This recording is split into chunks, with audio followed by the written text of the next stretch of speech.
Today I'm going to talk about the reason why many of the world's plants and animals are in danger of becoming extinct as a result of human activity.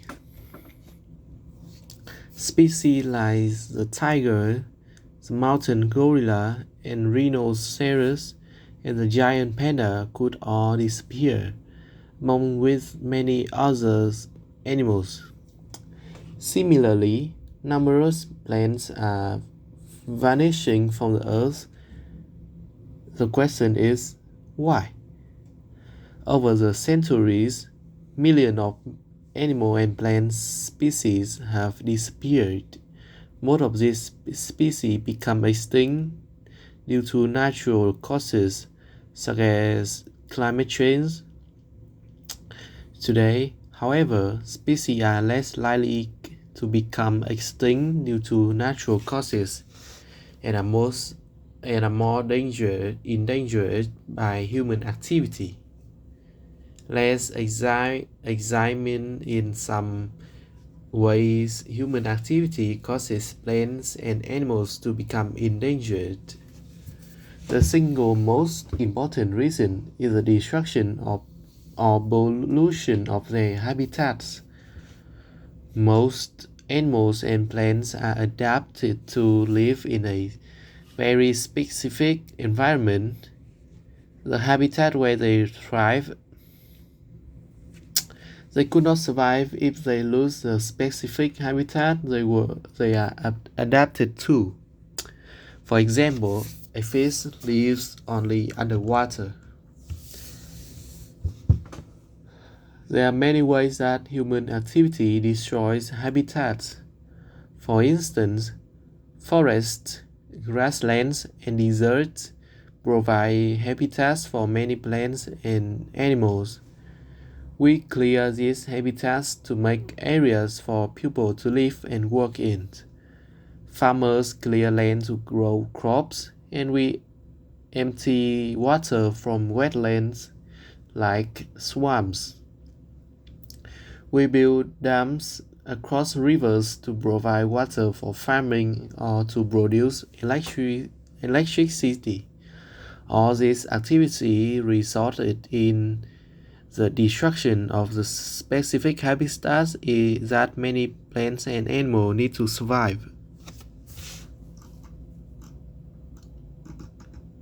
Closely related to the destruction of habitats is environmental pollution, which endangers many species. Human activities cause air and water pollution from factories, trash, and even farming. This pollution threatens the survival of many animals. Pollution such as oil spills and acid rain harm habitats. For instance, you may have seen pictures of dead or dying animals and birds covered with oil after a ship transporting oil has an accident. And acid rain caused by burning coal and oil also harms many species of fish and trees. Another major reason is so many species are endangered is the illegal trade in wildlife. Despite many governments passing laws to protect endangered species like the tiger, elephant, and rhinoceros are still hunted illegally. Some people hunt these animals for food, but more often they hunt them to obtain specific body parts, such as tusks or horns. For example, tigers are hunted for their fur, not their meat, and it's estimated that only about 3,000 white tigers are left in the world. Elephants are killed for their tusks, which are used to make souvenirs and artworks. Rhinoceroses are killed for their horns, which some people use as medicine, even though studies show that horn has no medical benefits. In 2010, 333 rhinos were killed illegally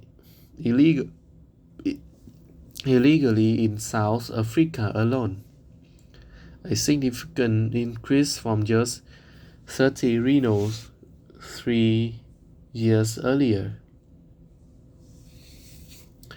The final reason is the competition for habitat, a direct result of human activity. Animal and plant species compete with each other for resources like food and water. However, some competition is directly related to human activity, especially when native species face competition from introduced species, which are plants or animals brought by humans into a new habitat, either on purpose or by accident. For example, Europeans introduced rabbits into Australia for food and hunting, which led to the extinctions of some native plants and the damage of habitats for native animals. The brown string snake was introduced accidentally to Guam in the late 1940s and has since destroyed much of the bird population there.